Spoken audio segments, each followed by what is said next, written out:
हिंदुस्तान का मतलब क्या, ला इलाहा इल्लल्लाह, तेरा मेरा रिश्ता क्या, ला इलाहा इल्लल्लाह, ला इलाहा इल्लल्लाह, ला इलाहा इल्लल्लाह।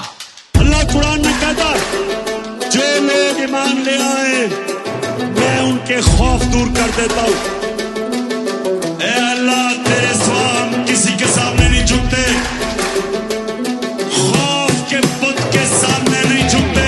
हक हमारा आजादी, जीतेंगे हम ये बाजी, हक को बातिल की इस जंग में हमको करना रब राजी।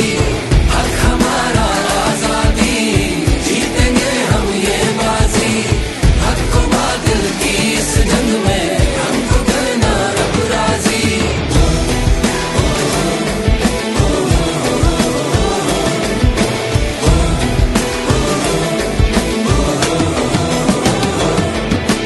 कौम सभी तैयार है, अब आर है या पार है, खून की ललकार है, अब आर है या पार है।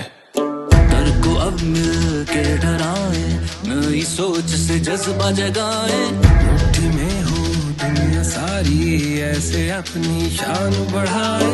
अपनी होगी बस हुकूमत